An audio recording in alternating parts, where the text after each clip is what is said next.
Hello and welcome to this latest video update for the Henderson Opportunities Trust.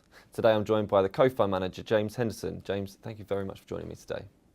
Now firstly, what can you tell us about your activity on the portfolio in the year to date?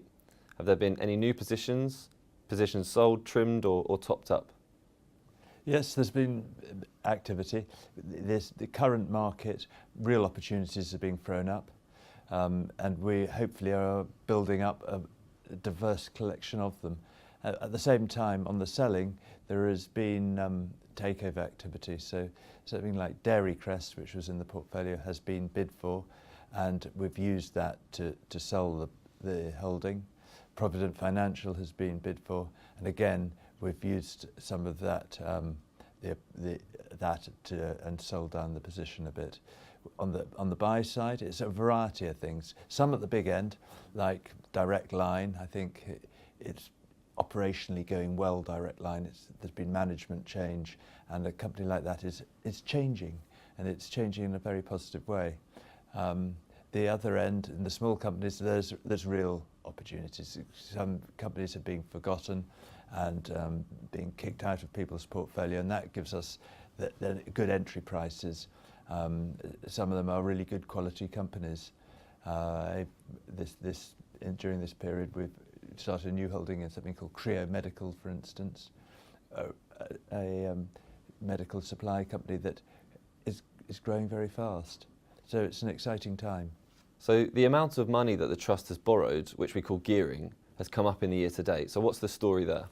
Well, last summer we did reduce. The market for some smaller companies did get a bit overheated. I should have sold more, but I did sell. I took the gearing down from about 14-15% down to 3 or 4%. And actually the sell-off and the fourth quarter of 2018 was a very difficult period in small companies, and a lot of small company share prices came back a long way. We were able, hopefully, to use that, and we've put about 10% of that back. So we're now about 12% geared, having been down at 3 or 4, and we'll be heading towards 15% geared again. We've got some money to put in on weekdays, on difficult days, a little bit of buying. Now, Henderson Opportunities Trust is well known to have some unusual or lesser known companies in the portfolio. So I wonder if you could give us a couple of examples of how you find these companies and what guides your decision to invest in them. I mean, it's important to have these companies at the moment. You've managed to avoid saying Brexit, which is very good of you, but I've got to bring it in here. People are very worried about it. But some of these smaller companies control their own destiny. If they get it right, they will be good investments. So something like 4D Pharma is a company that if it gets it right, if its drugs work, it will be a very good investment regardless of the economy, regardless of Brexit. Another that I've just alluded to earlier that we've added to the portfolio recently was Creo Medical.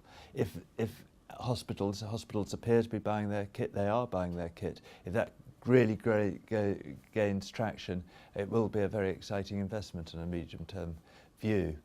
These companies, you learn about them from talking to suppliers, you learn about them talking to customers. And actually on Creo, I was at a conference talking, and the speaker before was one of the founders of Creo Medical, and he spoke brilliantly. I immediately ran up to him after the conference and said, please can I come around and meet you and learn more about your company. It was a great speech, that. And he was very open and wanted to talk about his company, and I went round there, and now it's in the portfolio. So it comes from all different places. You must always be open to new ideas. Nothing stays, things are always changing. Now I will mention Brexit, which is unfolding at an increasing speed, and it's left the UK with a very uncertain future. Now many people think that this is going to cause some uncertainty and lots of volatility. We've already seen that in markets. So how are you positioning the trust, and are you expecting more volatility as the year goes on?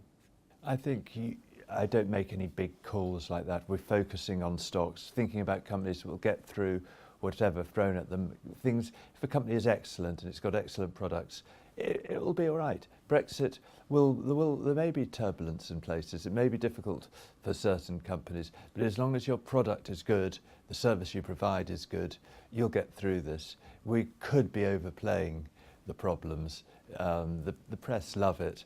They love to dwell on economic catastrophe, but it's never as bad as you're told in these situations. And I think that's going to be the case with Brexit.